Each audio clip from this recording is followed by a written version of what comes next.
one of the reasons why we don't have the live class all the time is because people take this class for their convenience, and a lot of people are working or doing other things at certain times. And one of the cool things about an online class, both for you as a student and for me as the professor, is that we can do the things we need to do on our own time.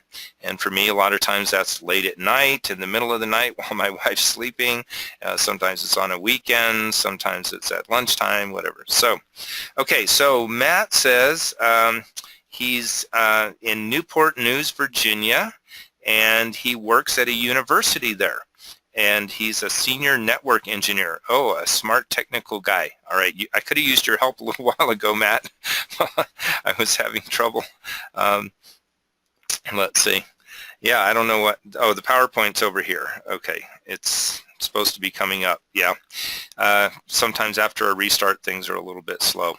So right now, you should just be seeing our class on you should be seeing a picture of COMM 390, 79 for managers and that kind of stuff. All right. Thank you, Matt. Yes, yeah, my PowerPoint is taking a little bit longer than I hope to come up as well. That's really annoying. All right, here it's coming. See it? I don't know if you can see this part of my screen, but it says it's coming. Come on, baby. Yes, the new version of PowerPoint. I've been using Microsoft Office products since they first started, because I started using computers back when we were still using Mac Classics and DOS on IBM compatible systems, and before the internet even existed. And actually, believe it or not, PowerPoint and Word and all that, they were actually faster back then. But now it has to go and check all kinds of things online, and it's yeah, really annoying. So it takes a lot longer to load up than it used to, and they threw all these extra features in there that most of us don't even use. I actually used to be able to load the entire Microsoft Office suite, including Word, PowerPoint, Excel, and Access, and I could load that entire system onto my computer with 18 disks that were less than 1 megabyte each. They were 720K, I think. So let's say, well, don't quote me on my math, but maybe about 13, 14 megabytes total. Not gigabytes, megabytes total for the entire system. Yikes. And now it's gigs and gigs and gigs, and it's still slow. All right. And Layla says she lives in Maryland, and she is a waitress and bartender at a brewery while she's going to school. All right. Good for you, Layla. I worked my way through school, high school and college, working in a lot of restaurants and hotels, and I know how hard that is, working all those long shifts, standing on your feet all the time, and it was a pain. But at the same time, you're in the right side of the kitchen, because when I was a cook, I enjoyed cooking, and I really love cooking. I actually have YouTube videos about cooking recipes and everything. You can search my name and you can find them. It's called the Mountain Man Gourmet. I probably shouldn't have said that because some are kind of embarrassing. Anyway, but I have some videos on there of me cooking. In the kitchen side, you get paid just a flat salary, as you know, but as a waitress or a bartender, you make tips. So whenever I could work on the floor, it was much better, because I made a lot more money, even though it was a lot of fun working back in the kitchen. Okay, so we have a couple other people logged in, but they might be eating dinner or something and not really paying attention. So if you're listening and if you haven't typed in where you're from and what you do, go ahead and do that later, and we'll look at those answers. All right, so let's just go ahead and get going, because we are a little bit behind, and I want to just get through this for you, so that way you can understand what the class is about. And there's some beginning information about me. just so you get to know me a little bit better, and I will kind of whip through that quickly. So this is COMM 90, Writing for Managers. I am your professor, Dr. Lawrence J. Clark. So here's my official picture here with my sweater and my tweed jacket and all that, Mr. Professor looking dude. Okay, here's what I really look like in real life. I'm hanging out. Actually, sometimes I do webinars sitting on my front porch, but today it's just a little bit cool out. I am up in New Mexico in the Manzano Mountains right now. My wife and I have two homes, one in Houston, Texas, and one up here in the mountains. And we've been using this one as a vacation home for many years, and we're actually in the process of moving up here full-time, which will be really cool. But this is kind of a little view from my front deck, and I'm just being comfortable. And this is what it looks like from the front deck. These are actually pictures taken from my front deck this past winter. As you can see, there's a bunch of snow. We don't have any snow here today, but it's not above the weather in this area to have snow this time of year. We've actually had snow all the way up through May and June before. But right now it's just a pretty beautiful day, and but this is what it looks like. The bottom right corner, that's one of our sunrises. We have a real beautiful view across the valley there and get to see those sunrises. Here's a few pictures of my family. My son up at the top right, he is an English teacher in outside of Oakland, California, so a small town outside of Oakland, California. And there's my lovely wife. I'm kind of going clockwise, so at about 3 o'clock and 4 o'clock and down at the bottom at 9 o'clock, those are all me with my lovely wife in various positions, going to the beach and getting dressed up for dinner. And there's us playing music. We love to play music together. We're both kind of creative type people in addition to our business stuff that we do. We enjoy songwriting, and she's a photographer and artist, and I'm also a poet and fiction and short story writer. Bottom left there is my daughter, my oldest daughter, Stephanie. I think that was taken at her college graduation or something, putting on a silly face. Up in the top left is my daughter, Lauren, who just finished graduated high school. She's now at Texas A&M University.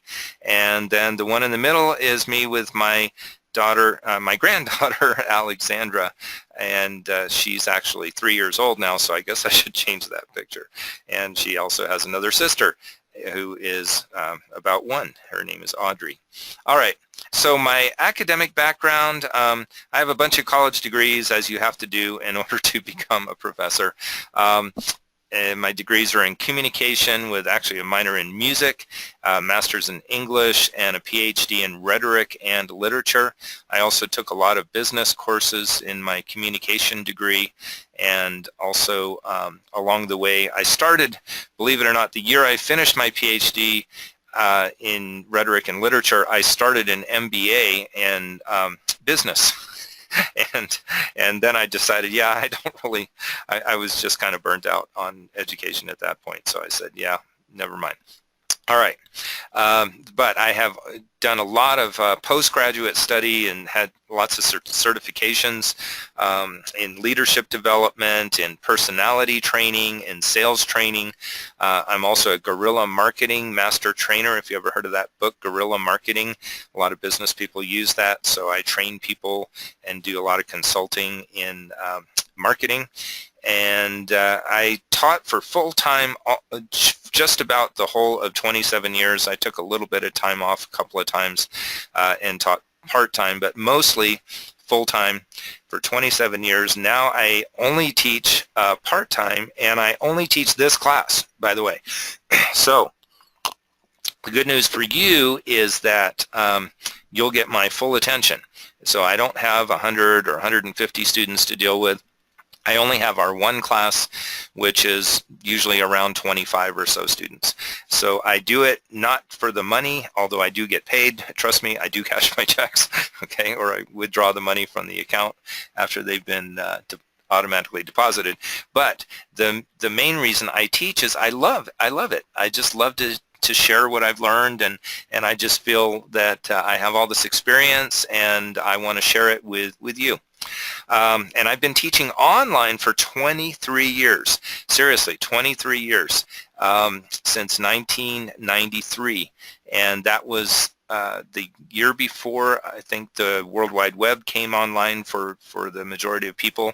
And I used to teach online using a local bulletin board system with these little 9600 baud modems where we had to dial into them with a phone line, if you remember doing that. Some of you who are a little older, you probably remember doing that.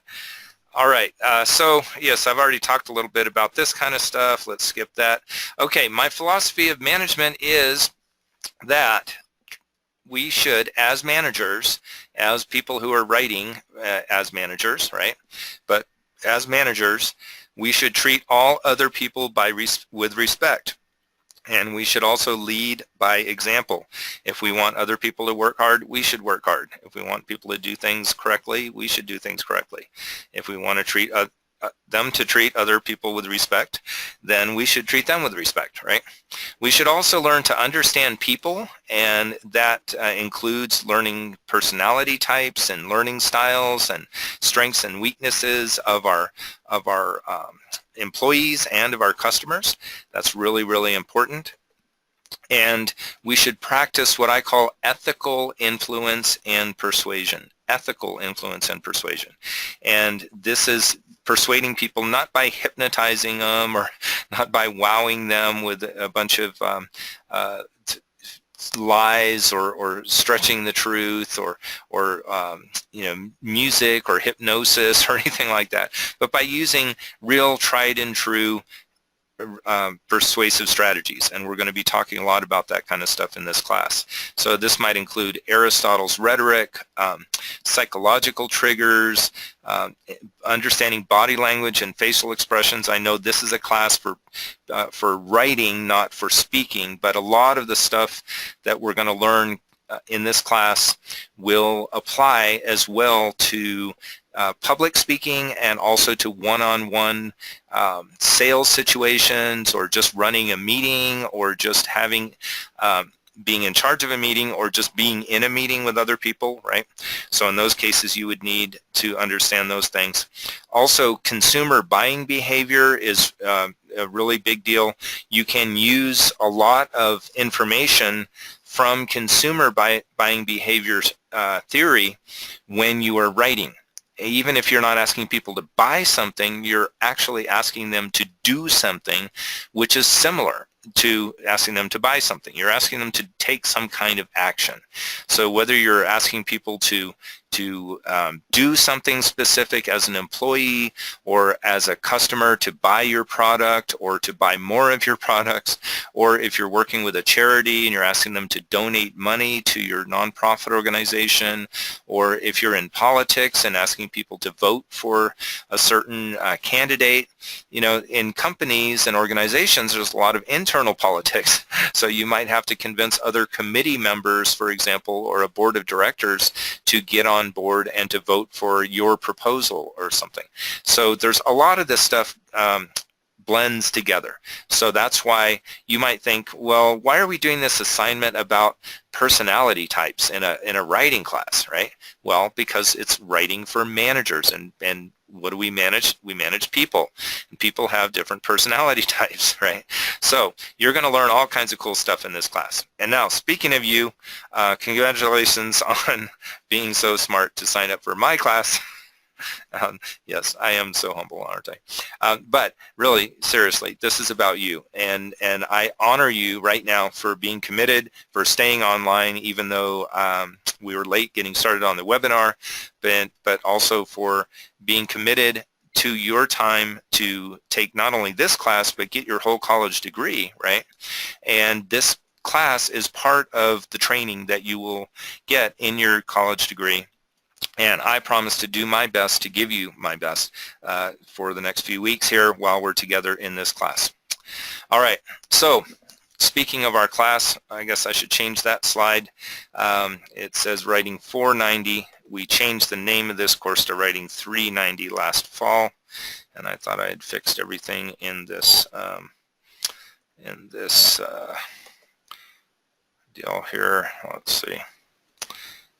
Okay. I've got a little thing in front of, here we go. Click that off. Something in my way here. So I can't show the little button. There we go. Okay, let's go back to the view. There we go. All right. So we changed the name of the class to Writing 390, but it's the same class, Writing for Managers. All right. The class, your grades in this class are pretty simple. You have 6 assignments and we have discussions. Okay, so that's it. There are no tests, there's no midterm, there's no final, there's no oral presentations. Okay, this is it. You have weekly discussions, and then you have 6 assignments that are due. First one starting with in week 2, then you'll have an assignment every week for the next 5 weeks. You'll get a week off, and then in the final week, your assignment number 6 will be due. And I'll talk in more detail about each of those assignments in just a minute. All right, you will have a chance to get some extra credit. This is in the form of 2 bonus or makeup discussions. So if you do all of the discussions that you're supposed to do, these will be extra bonus points, right? And you'll get up to 2 points depending on your participation level, but up to 2 points for each per extra credit discussion that you participate in, and that's a total of up to 4 points extra. So that's almost half a letter grade. So if you miss one of the discussions because you were sick or because you went on vacation or whatever, then you can make those up. Or again, you can use those as extra points. All right. Now, one thing I want to emphasize here is I'm going to add you to a study group, and I will do that in the next couple of days. I usually wait a few days after class starts in case any people enroll late. So by this weekend, you will be in a study group, and I'll show you how to access that in just a couple minutes. This is really important because, again, we have about 25 or so students usually in the class, and I will put you in a group with about 4 or 5 other people. So this is a small group so that you can get to know each other, you can count on each other, you can send each other questions, you can send each other rough drafts of your work and ask for help. This is, what I say is it's your lifeline, right? Okay, so these are the people that you can really count on. There is one assignment that you'll actually be reviewing each other's resumes anonymously. Okay, you'll be submitting your resume to your study group, and then everybody else will pick you, and everybody else will pick one of those resumes to analyze, and then send me a paper that analyzing that person's qualifications. But that's done anonymously, just so there's no hurt feelings or anything. But the rest of the time, you want to use your study group. I'll remind you a couple of times during the semester, but this is your big reminder right here. Get to know those people. So get their phone numbers so you can call them and talk to them. Don't be an anonymous member of this class. Don't feel like you're just stuck out there by yourself, right? Of course, you can always email me and ask me questions, but it's always a lot more fun to get to know some of the classmates as well, right? So get to know your study group members, and they will be your best buddies. All right, BFFs, I guess that's what you guys call them now, right? Okay, all right. I learn all kinds of slang from my teenage daughter, so as you can tell, I'm not a teenager. All right, I grew up in the 60s and 70s, and we said things like far out and rad and groovy and stuff like that, right? Which I pull out once in a while to embarrass my teenager. But now that she's a freshman in college, there's nothing much that can embarrass her anymore. All right, the other thing I want to really emphasize here is the Effective Writing Center. The Effective Writing Center has all kinds of good information that you can look up on their website, but also, more importantly, they have free tutors who are available to help you with your papers. Now, they will not write your papers for you, okay? They're not going to correct your papers for you, but they do a really great job of going through your paper, of pointing out things that can be improved. You can ask them questions. What I recommend is every time you have a paper due, write it a few days in advance before it's due to me. Send it to them, let them give you some feedback. Send it also to your study group members, let them give you some feedback. And then when you send it to me, it will be in its best shape possible, and you'll get the highest grade possible, right? But also you will learn from their comments. It's always good to get another I or 2 or 3 or 5 to look at your work before you submit it. And even I do this after, you know, over 30 years of being a professional writer and writing things that go out to thousands and thousands of people. Sometimes it's just a document that's going to go to one client. Sometimes it's something posted on the internet that thousands of people are going to see, or it's a newsletter or brochure or magazine article that thousands and thousands of people are going to see. It's always good to have somebody else look at the document before you release it to the public, because you get too close to it as you're working on it, and you might miss certain things. Or you might be, you know, if you're like me with algebra and geometry, those are not my thing, right? Those are not my favorite things to do, and they're not the things I'm best at. So I definitely need help in those areas. And some of you might feel like that about writing, okay? So especially if you think writing is not your best thing, or if you've had trouble in the past, if you just kind of squeaked through your freshman English class and, you know, maybe you got a C+ or something, and you went, whew, I'm really glad I passed that class, right? Well, the thing that's different about writing, different than algebra, which I passed with a D+, okay, and went, woo, I'm really glad I passed that, now I can graduate, right? The difference is most of the time, depending on your job, and there are a couple of jobs where you might need algebra, but in most jobs in the world, you are definitely going to need to have writing skills, communication skills. So you want to get them not just so that you can pass the class and graduate, but you want to get them get as good as possible at writing, because people who write well and communicate well, it's been proven that they actually get promoted more quickly, and they make more money in the long run. So if that's a good incentive for you, I hope so. All right, so that's pretty much it for my PowerPoint. Now I want to take us through our class and go through a few things inside the classroom. So let me switch over here to our class, and while I do that, I'm just going to open the question box again and see if anybody has any questions so far. Where'd it go here? All right. If you have any questions right now would be a good time to ask them. I'll stop again at the end and let you ask questions again.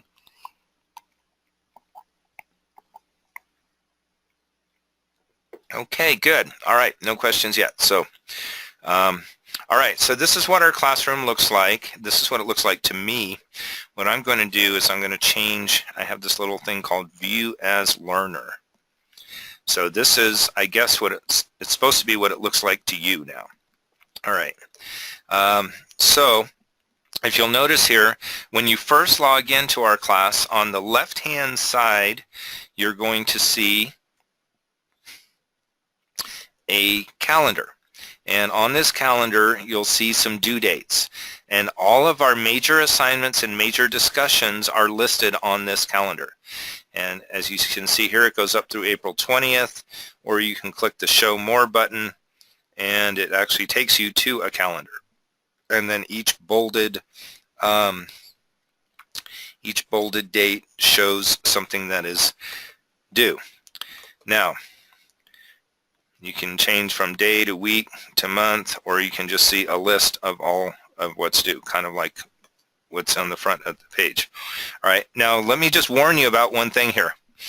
For the discussions, it shows a due date. For example, our first two discussions, it shows a due date of March 23rd. Well, that's not till next week.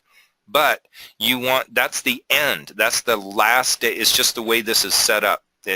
This calendar doesn't say the discussion is between March 14th and whatever date, right? It only shows the end date. So don't think, oh, Good. That means I can wait till that date to do it. All right. So because the discussions, as I've explained in the earlier announcements, if you've read the announcements, I'll show you that section in a minute, but the discussions go over a certain length of time. And this is the very last day that you can submit a response in that discussion. But what you really want to do is submit your responses. Let's say if this one started on Monday, today is Wednesday, say by today or tomorrow at the very latest, you should submit your first discussion response, and that's a response to my question or my discussion prompt that I post in that discussion folder. Then you spend the rest of the time just responding back and forth to your classmates.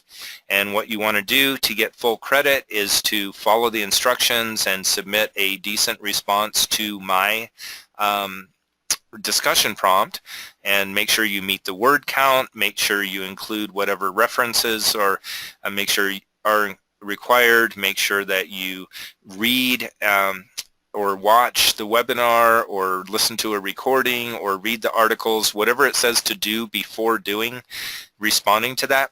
Make sure that you do that first, and then that you respond with the appropriate word count and content, and then respond to at least 3 of your classmates for each discussion. If you do that, this is the easiest A you'll get in this class. And since it's worth 20% of your grade, you really want to do that, right? Because that's 20% of your class is a full 100% A. You're not guaranteed to get 100% A, but it's the easiest one to get, right? So I just told you how to get an A in there.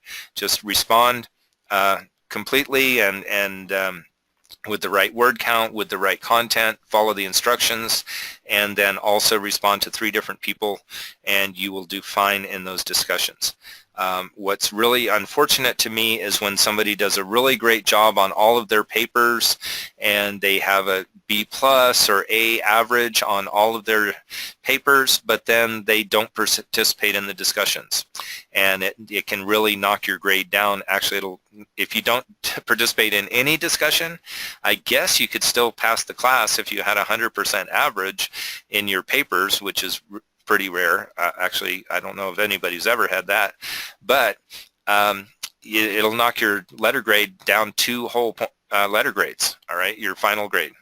So make sure you participate.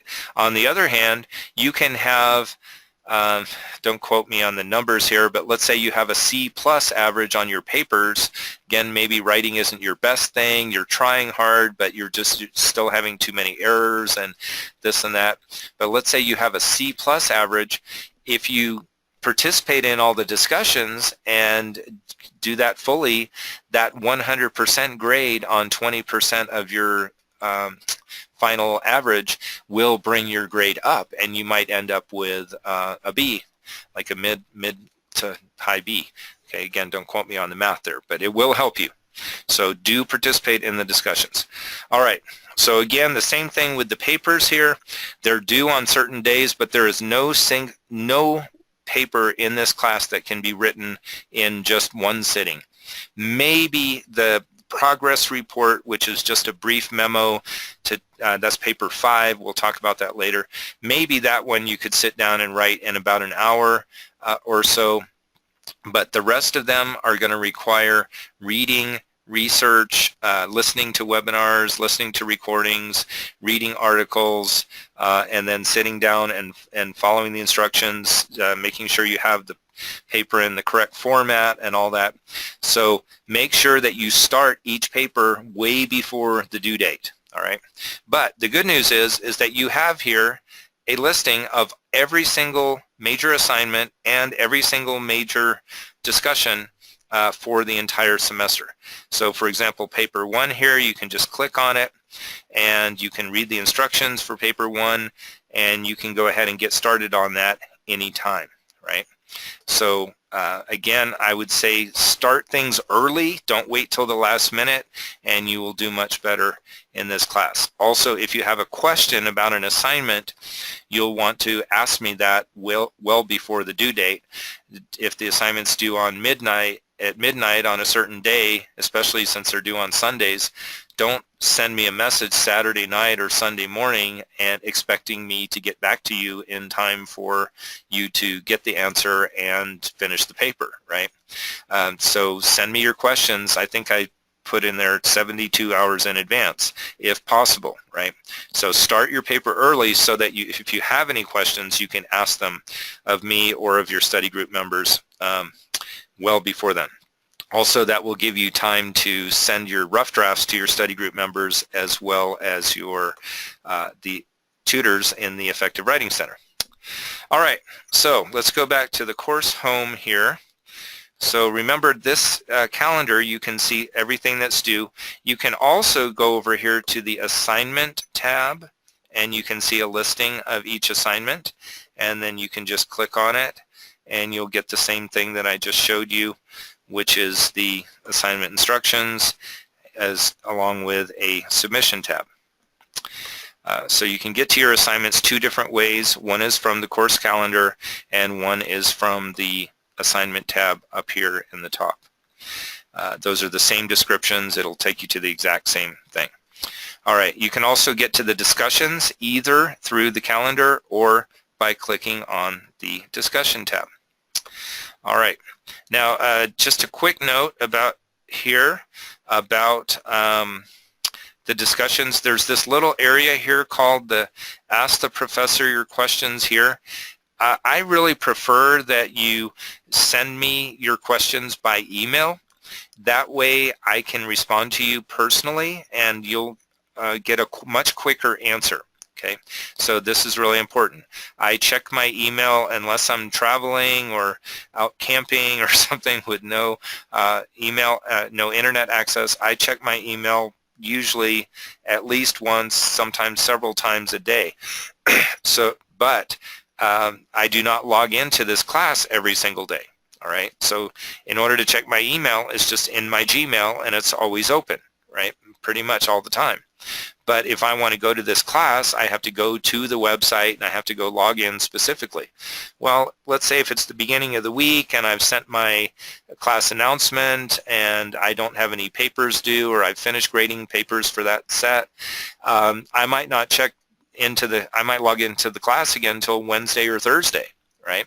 Well, in the meantime, if you sent me a question in this little Ask the Professor deal, you might not get an answer for 3 or 4 days.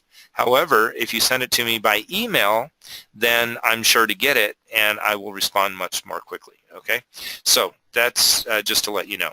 I tried to just delete this whole section here, but my department chair said I wasn't allowed to do that. So it's part of the class, but I want to let you know. Okay, this hangout around the water cooler, this is kind of neat. If you want to just have some general discussions with your classmates that have nothing to do with our topics we're discussing that week, but might be of interest. Let's say you found a cool website that shows how to do MLA style, right, for your research report, or you found you just want to share a funny joke or something, right? Please make them clean, something that you wouldn't mind your grandmother hearing or reading, right? But if you want to you found something cool, you know, some cool video or something you want to share that's of general interest, maybe about the upcoming elections or something, right? If you're really into politics or something, whatever. This is your spot to share stuff with your class. Okay. Please do not go through your entire class list and spam them with emails about that kind of stuff. Use that hangout around the water cooler for that. All right, and then you'll see our discussions. The first week here we have 2 discussions. One is just to get to know each other, and then the other one is the important discussion here as far as classwork goes, which is discussing your short-term, mid-term, and long-term goals. And just like with all the discussions, there are certain things that you need to do before you respond to the discussion, so make sure that you do that, whatever it says to do. In this one, I think you need to fill out some questions, but you also need to, oh, this is also related to our discussion, actually. So the discussion and the I'm sorry, the assignment for week 1. So for the assignment for week 1, you have to read some stuff. You need to watch a webinar that a recording of a webinar that I gave a long time ago, stuff like that. So make sure you do all the pre-stuff before you respond to each discussion. I've mentioned that 3 or 4 times now. Hopefully everybody's getting that point, right? Okay, now over here on the right-hand side is the news section. And you'll see here that so far we have 2 announcements, and it says right here, important, always scroll down through the announcements to make sure you haven't missed anything. So what that means to do is scroll down, okay? So scroll down here because there was another announcement that I posted a week before our class got started, which has a lot of important information about this class. Just kind of a little bit introduction of me and some advice for you to do better in this class, how the class works, how to find information in the course, what you need to buy, which is nothing, good for you, no books that you have to buy, how to contact me, and all that kind of stuff. So make sure that you, that's kind of weird. All right, I'm seeing some other, I'll have to fix that. There's some old stuff in there. Okay, I'll delete those. But your first, there's the first opening assignment, and then you have this week's assignment, announcement, excuse me. So make sure you read those every week. Sometimes I'll put 2 or 3 different announcements in there. So again, make sure that you scroll down to make sure that you've read everything. And then I'll always remind you of everything that's due that week. Some professors don't do this, but I've found that it's helpful for the students if I do this. So it tells you what you need to read and what gives you a reminder of what your assignment is. Remember, our first assignment is not actually due this week. It's not due till next week, but I want to just give you a heads up on that. It talks about your class discussions, and then here, since you're on the webinar, you already read this, obviously, okay? And some of you have asked me about this part here. So this is just, you just copy and paste this little statement after tonight's webinar, or if you're listening to this by recording, and send that to me by email by Sunday. Now, the reason I do this is for 2 reasons. One is just so that you're telling me that you've read the syllabus and that you understand how the class works, right? But also so that way your email gets into my system, and my email, I'll respond to you, and my email's in your system. That way if you get up to week 4 or week 5 or something and you have a question and for some reason it goes into my spam box or something, that's not good, right? But this way, during the first week of class, we're already communicating, and we're in each other's systems, and we're not in each other's spam boxes. So that's a good thing. All right, so the rest of the time here, I would like to go over the assignments just briefly. And I think what I'll do here is go to the syllabus. The other thing I wanted to show you is how to get to your study group. And your study group is in here under My Tools, and it's under Groups. Now, you're not going to see anything right now because I haven't assigned them yet. Again, I wait till the end of the first week of class to do this in case there's any late registrants.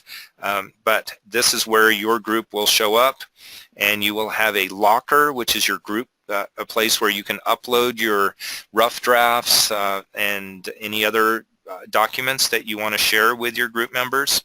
You can also click here and you can send an email to your entire group. So I would recommend that you do that once I assign the groups. Go ahead and just click on that and send an email to the rest of your group members, and then let them know your phone number, maybe let them know your Twitter account or Facebook page, or so they can send you Facebook instant messages or whatever. Give them some information so that they can contact you and that you can contact them, right? So again, these are going to be your best buds during this class, and you want to be able to contact each other. So that's how you access your group, is go to My Tools and Groups. Okay, you don't have to worry about quizzes and exams because we don't have any exams in this class, so that's great for you.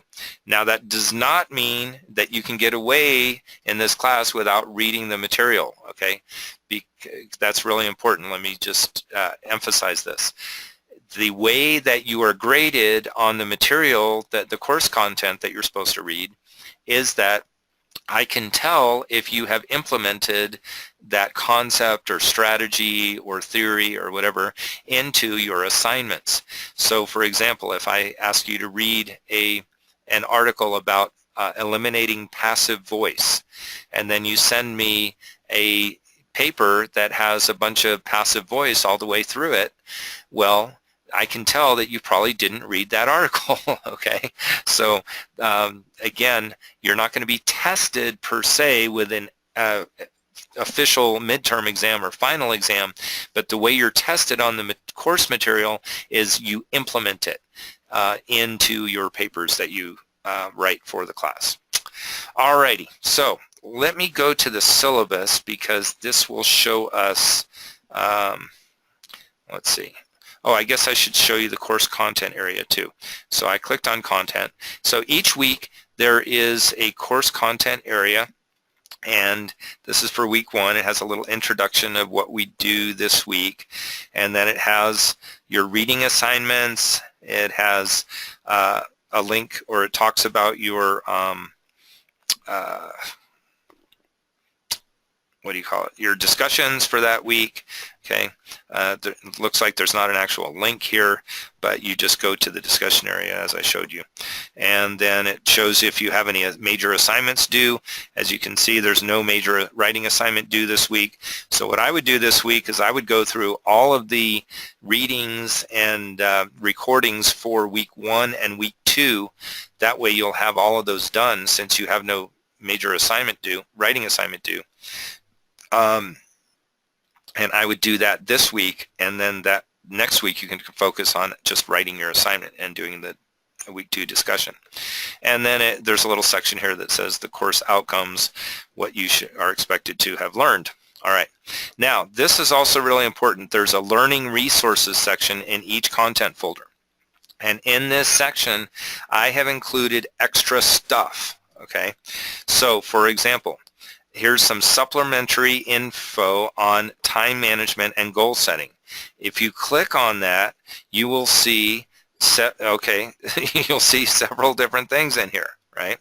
Now, what you'll see is this is a webinar which is over an hour, maybe an hour and a half, okay? So this is a webinar, and you can actually watch the video of the webinar, the recording with the slides. What I've also done here is I've cut out the audio so that if you want to, you can just listen to the audio while you're washing dishes, or you can download it to your computer so that you can, or your iPod or whatever, you can listen to it while you're driving or while you're jogging or working out or whatever, right? I haven't been able to do that for all of them. It takes a lot of time to do all this editing and video and audio stuff. That's not really my specialty, but I do know how to do it. It's just very time consuming. So I haven't done that for every single one, but I've done it at least for this one and a couple of others, I think. And as time permits, I'll try to do it for more of them as we go along. So you have, this is actually the same thing again. One is one is video, one is audio. Then you have I think this is a transcript of a speech that I gave about time management and goal setting for students. This goes along with your first assignment.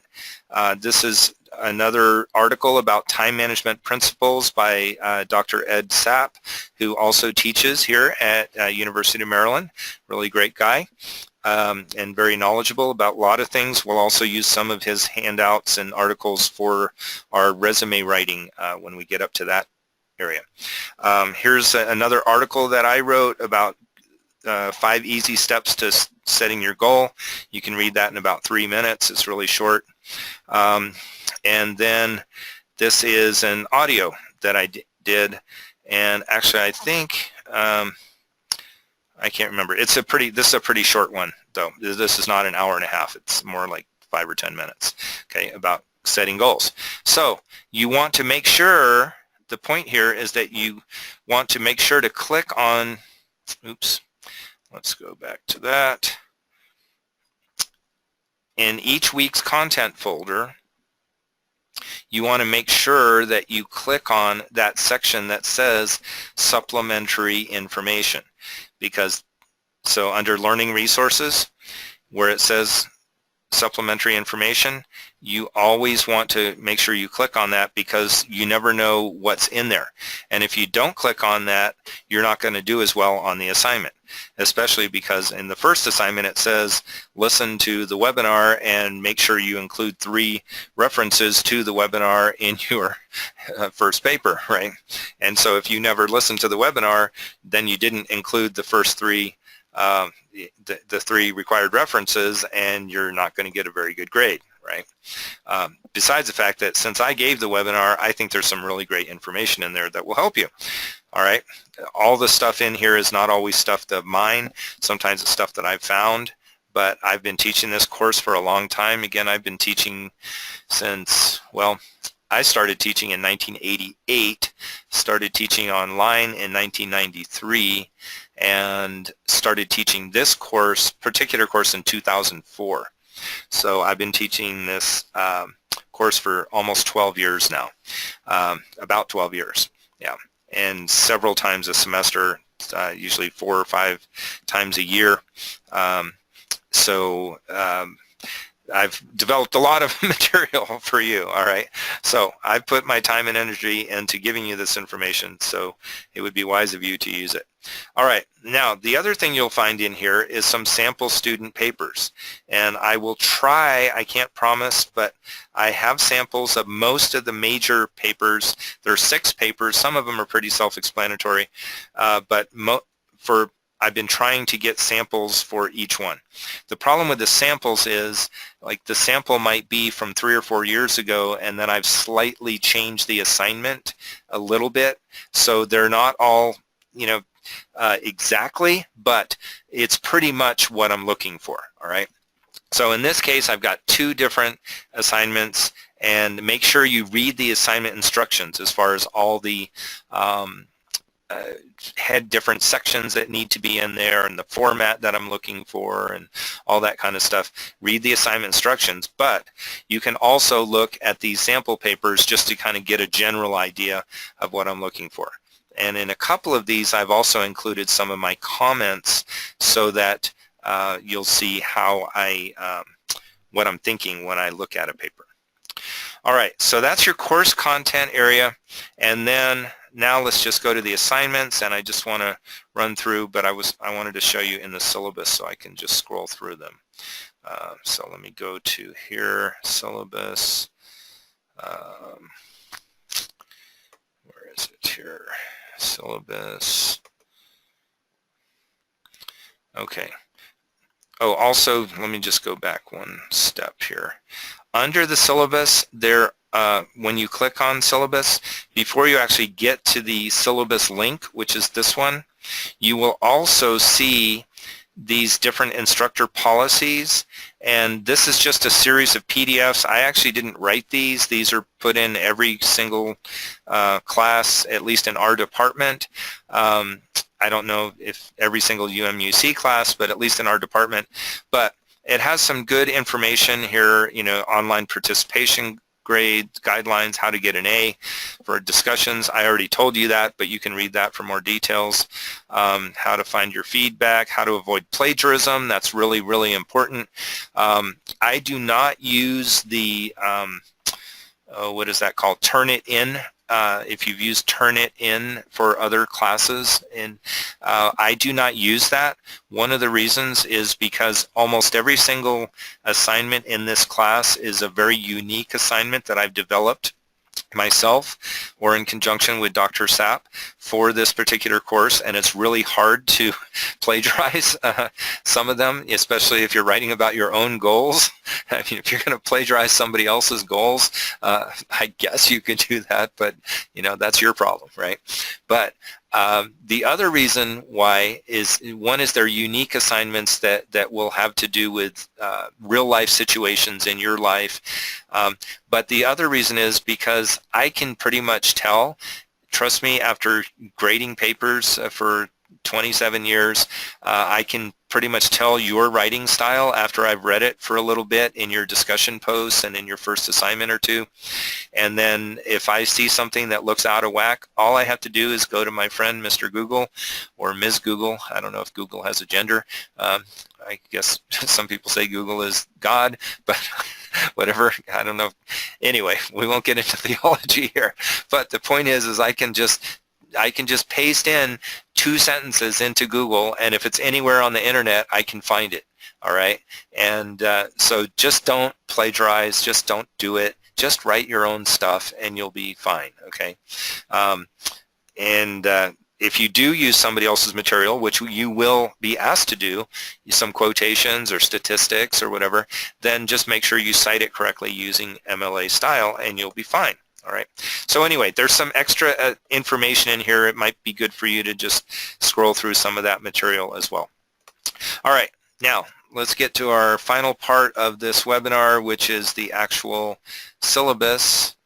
So that's this link right here. And if I click on that,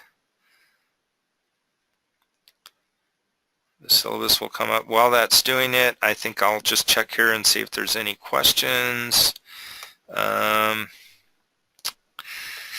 Let's see here. Okay, under activities it says paper 1, but it's not due until week 2. Is that correct?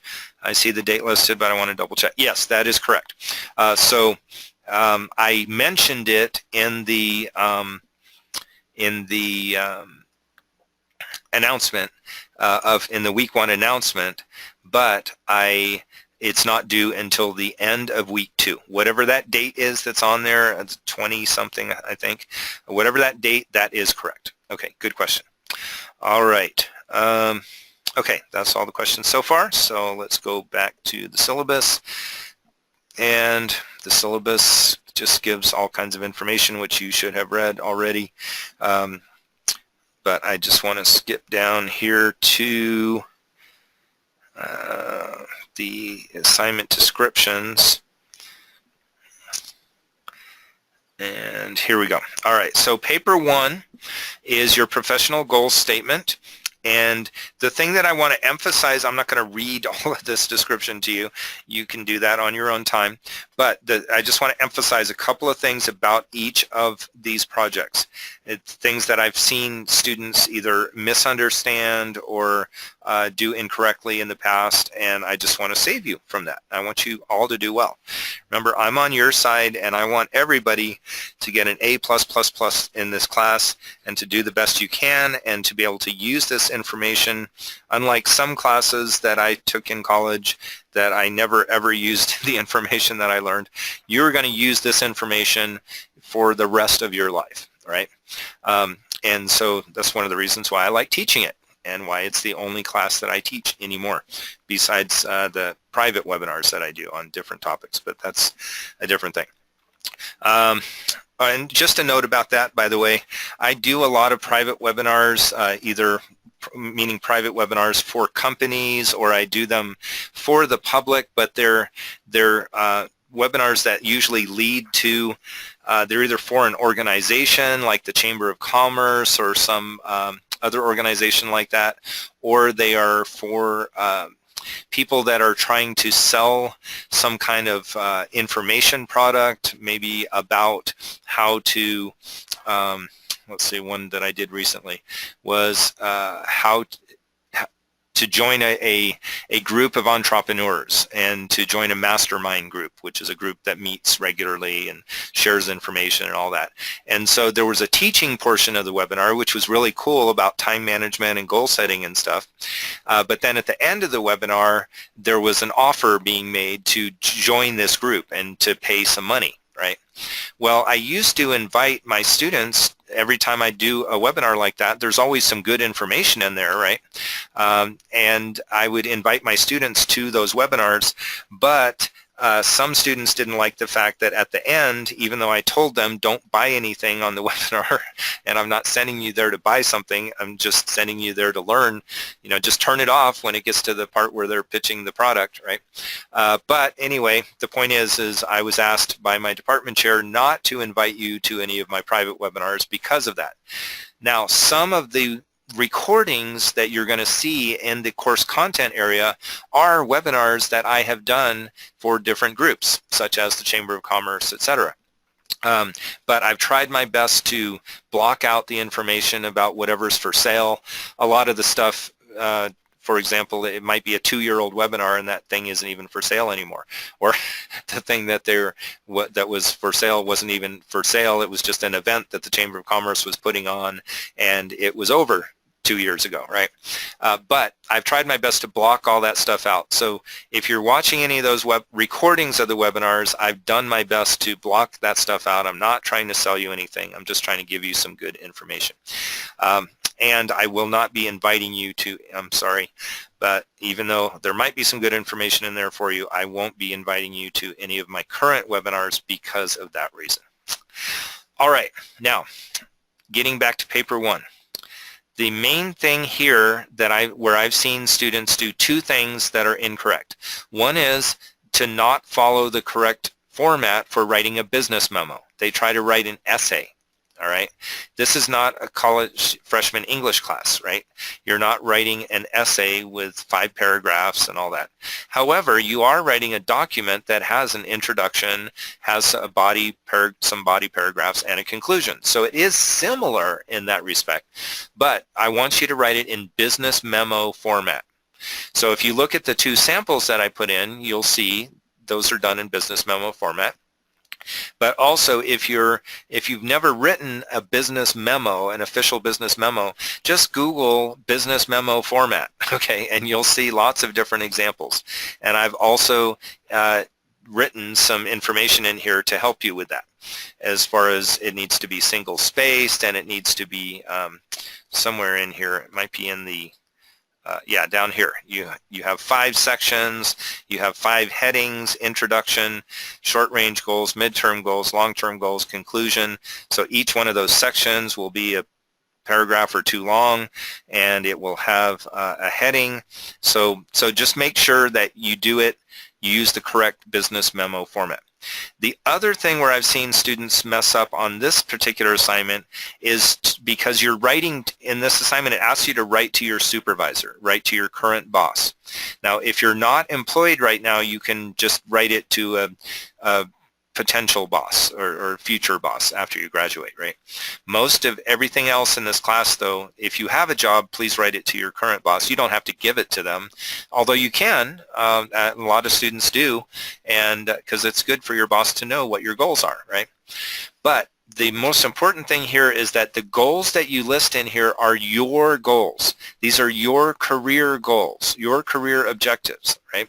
Not I'm going to, you know, in the next, in my short term, okay, which is less than 1 year. So over the next year, I'm going to meet my sales quota, and I'm going to help everybody in my department to communicate better and blah, blah, blah. No, this is not about your company. Even though you're writing it to your supervisor, the goals that you're going to list are about you, okay?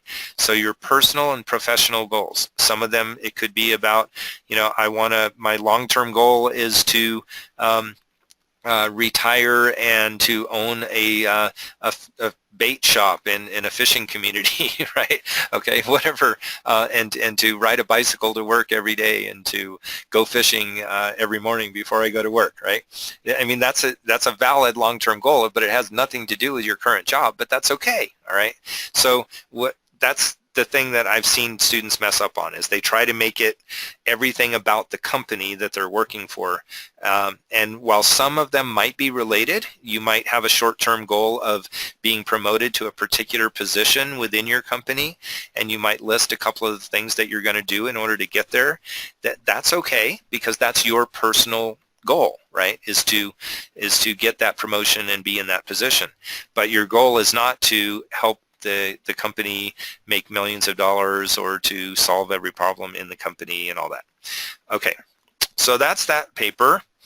The next one, this is really important. Paper 2, paper 5, and paper 6 are all related. They're all about the same topic. So paper 2, which is a proposal, you're going to tell me your idea for your final paper, which is paper 6. So that paper 2 is a proposal for your final idea, about your idea for your final paper. Paper 5 is just a brief progress report on how you're doing on your research and all that. And then paper 6 is the actual report that you're going to do. So remember, paper 2, paper 5, paper 6 are all about the same topic. Now, what is that topic? It's going to be a problem that exists in your world, right? And so anything in your world, for example, in your workplace, at your church, in your nonprofit organization that you belong to, in your kids, some group that your kids belong to, such as Little League team or art club or dancing school or anything like that. It could have to do with your community, with your local community, your homeowners association, your neighborhood, right? If you live in a small town, it could be the whole town, right?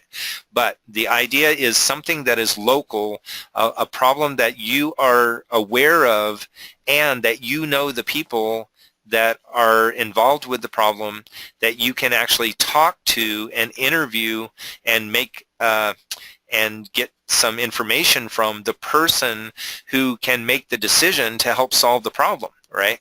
So let's say if it's a problem at your kid's school, you'll want to talk with the principal, or talk with the football coach, or whoever is related to that particular problem that's going on. You'll want to talk with them, interview them, maybe do some surveys of the other parents or students, go get some quotations from some of them, and then also do some research in journal articles, books, some on the internet, some government documents, school documents, whatever. Anything you can do, any research you can do to help gather information that will help you propose a solution for that problem. Okay, so this is not a made-up thing.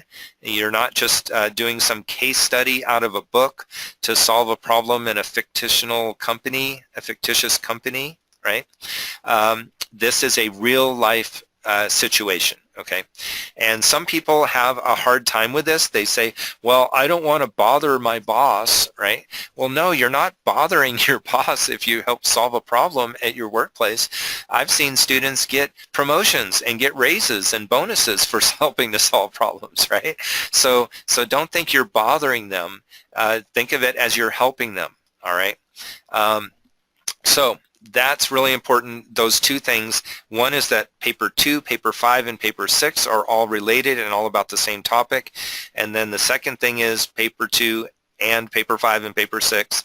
That topic is a problem that is a real life problem that actually exists in the world, and something that you could help do something about. Now, what's a topic that wouldn't fit this assignment? Well, how about global warming? Or how about the United States immigration crisis?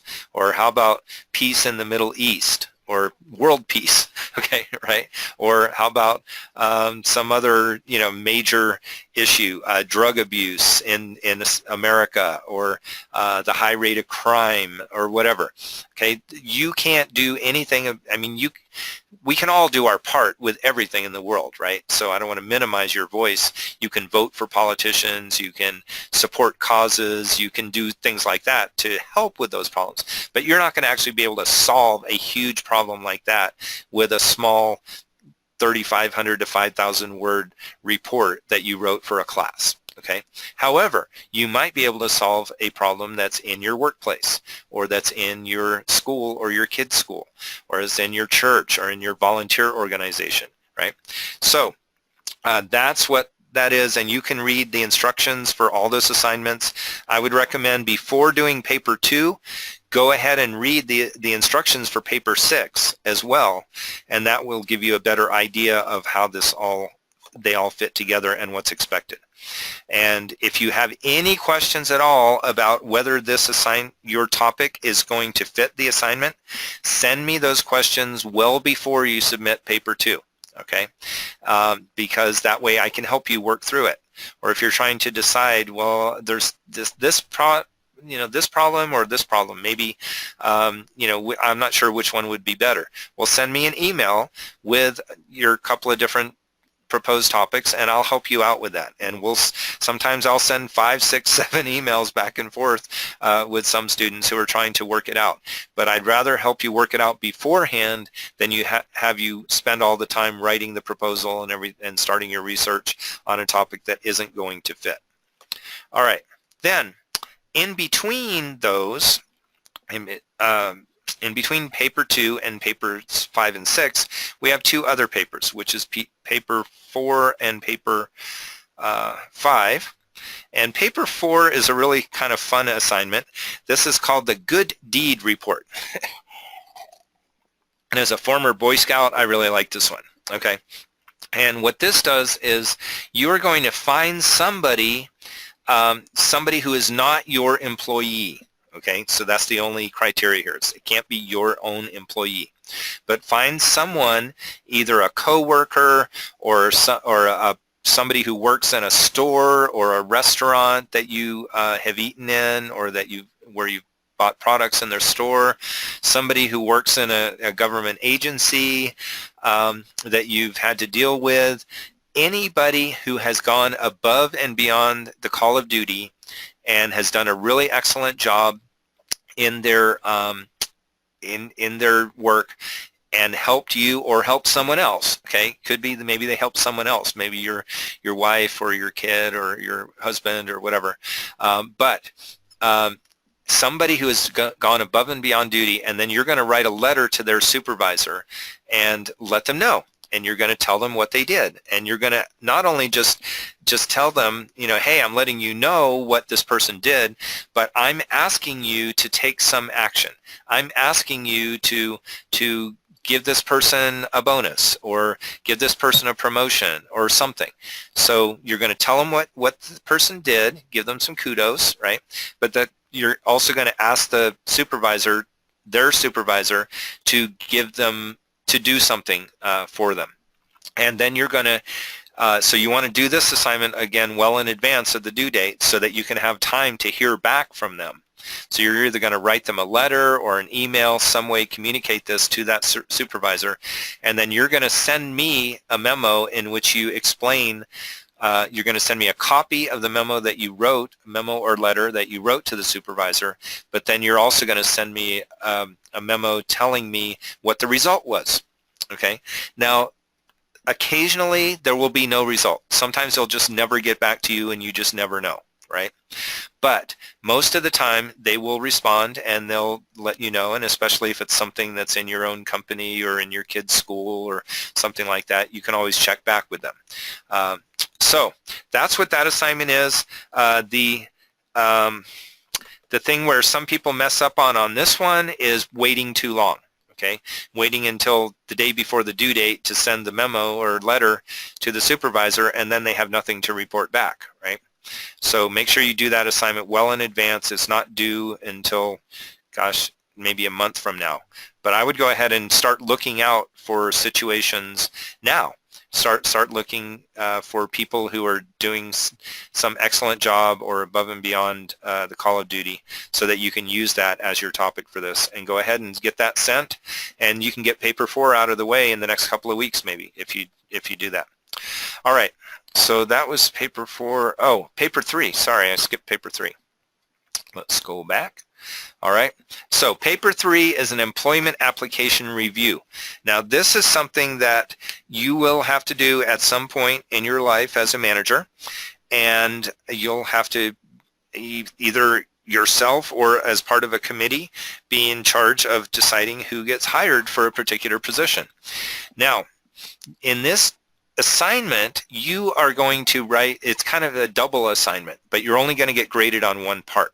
Okay, so in the content for the weeks right before and during this, when this assignment is due, you're going to find all kinds of information about how to write a great resume and how to write a great cover letter and all kinds of stuff like that.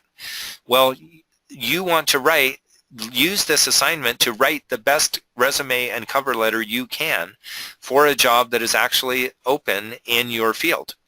Now, this is really good practice for you. Some of you are already in career jobs, and maybe you don't need to write a resume right now, but let's say you're in the military and you've been in for 16 years. Well, 4 more years you might be getting out and hitting the civilian world, and you're going to be writing some resumes, right? Some of you are still in school, and maybe you have 2 more years to go. Even though this is a junior level class, some people take it as a sophomore, so maybe you have 2 more years to go. Well, you don't need to write a resume today, but you are going to need to write one eventually. Okay, so this is really good practice for you. So I would read all that material and discover some new ways and new thoughts about how to write resumes and cover letters. There's a really great interview I did with Dr. Ed Sapp. Again, he's the same guy that has the material about time management and goal setting in week 1 content folder. He's a professor at University of Maryland who has taught this particular class longer than I have. Okay, so when I first started teaching this class in 2004, I used his class as a model and then kind of added my own material and tweaked stuff all along the way. But besides that, he's a retired colonel, I believe, in the Air Force, and has also worked in the business world for many years. He's also an attorney, and he has helped thousands of people to write resumes and cover letters in the real world, besides in just our classes that we teach, right? So check out all the information he has. Write the best resume you can. Now, here's the kicker. Okay, you will not be graded on your resume. Okay, so you're writing the resume not for a grade, the resume and cover letter not for a grade. You're writing it just to practice and to write the best resume you can, so that when you need a real one, you can use it, right? But what you're going to get graded on is you're then going to choose one of your study group members' resumes and cover letters, the whole package, right? And then you're going to read that, you're going to evaluate it, and then based on some other articles and stuff that you're going to read in this class, you're going to write a memo to me explaining why you would or would not hire this person for that job that they're applying for, right? So that's what you're going to get graded on. But like I said, don't skimp on the writing the resume part. Don't just go in Microsoft Word and whip out a quick resume. Go ahead and take this time right now to improve yourself and to improve your chances of getting the best job that you can possibly get, whether now or in the future, and learn all those techniques and strategies. Even though, again, you're not going to be graded on them by me, you're going to be evaluated on your resume by your classmates. But the idea is, the assignment for you that you'll be graded on is your evaluation of someone else's resume, which is a writing task which a lot of managers, almost all managers, will have to do eventually. All right, so, and then the other thing about this one, just one thing where students mess up on this is they spend all their, in the evaluation memo, some students end up spending too much time talking about the format of the resume, and there were, they forgot to put this section, and the resume was clean, and that stuff doesn't. I mean, it's important, but what I want to know is this person qualified for the job? All right. The other thing where students mess up on this assignment, some students do, is they just list a bunch of facts from the resume in the evaluation memo. And then they just repeat a bunch of things that I could have read myself if I just looked at the resume. So don't do that. What you want to do is evaluate their qualifications and point out of some of the experience or some of the qualifications, some of the education, etc., awards that they've received, whatever it is. Point out a few of those and explain why those are going to make that person the best candidate for this position that is open. Don't just list their qualifications again. Okay, so I think I've gone through pretty much everything I wanted to go through. Let me see if there's any other questions here. And if you have a question, now's the time to answer because we're just about done.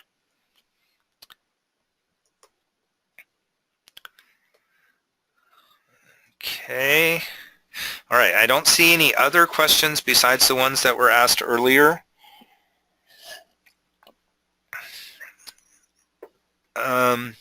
Okay, here's one. Do we submit the good deed report as one assignment? Okay, Layla. Yes. So here's how that works.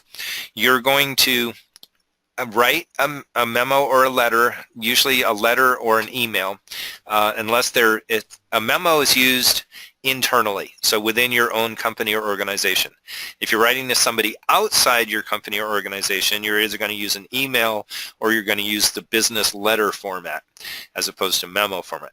But I just wanted to throw that in here. I know you didn't ask that question.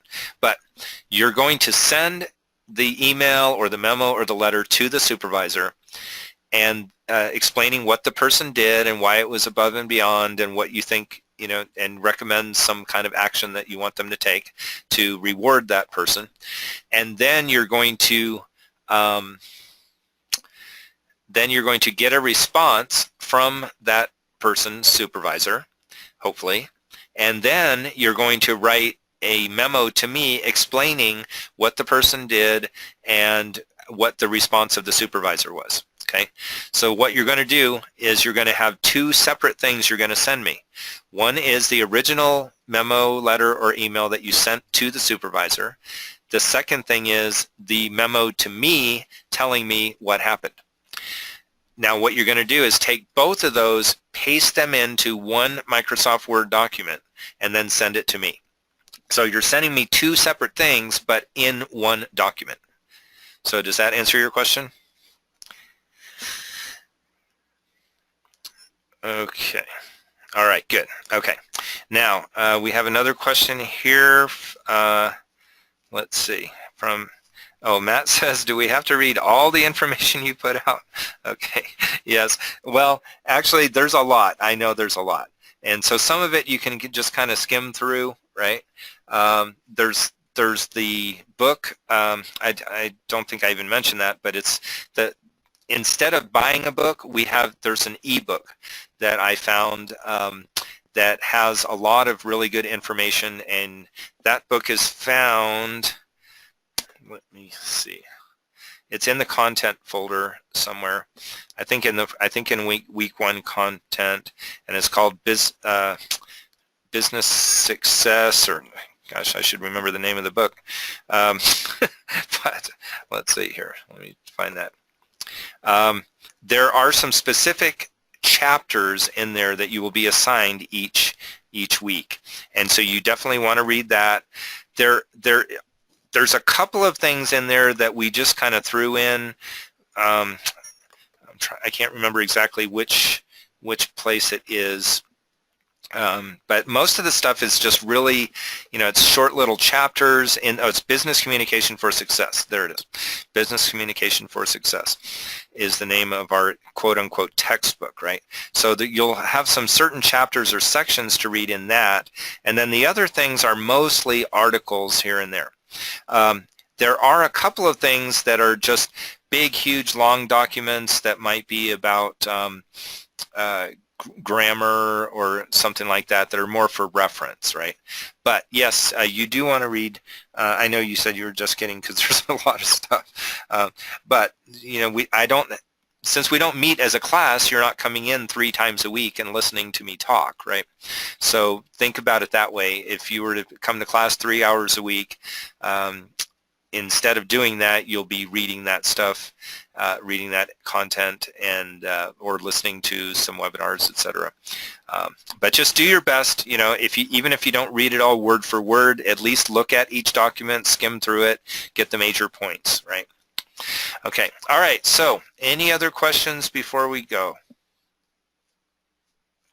All right, remember, you can always send me an email, lawrence.clark@faculty.umUC.edu. That's in several places in the course, and it's in the announcements, it's in the syllabus, all that, my email address is. So you can always send me questions anytime you have a question. If you have a question about a particular assignment, send it to me 72 hours before the assignment is due to make sure that you get my response in time for you to incorporate the answer into whatever you're doing. I guess that's about it. So thank you for those of you who participated live today. I'm glad that you were here to ask some questions, and I hope I hope this was helpful for you. If this was helpful for you, if you wouldn't mind doing me a favor and just typing into the question box, just say, yes, this was helpful, or no, this was a waste of my time. I'd rather not have to do this. Okay, most students do find this helpful, and that's why I continue to do it. I started doing it about 2 or 3 years ago when I started using webinars in my business, and I thought, well, hey, I can use them in my class too. So this webinar system, by the way, this is not a University of Maryland system. It's my own private webinar service that I pay for every month for my business, but I found that it works pretty well. So, alrighty then. So thank you all for being here, and again, if you have any questions, here's a couple of comments. Yes, explaining each assignment was awesome. Thanks a lot. Okay, thank you, Layla. And then Matt says, yes, this was very helpful. Thank you. Okay, good. All right, well, I'm glad you all got something out of it. This does take a little extra time, but what I found, again, is that it helps clear some things up for students.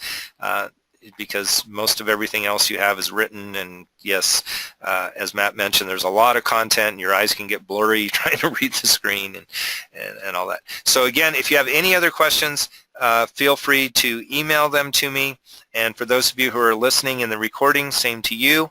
I'll try to get this recording up probably by tomorrow, and that way everybody can see it and all that.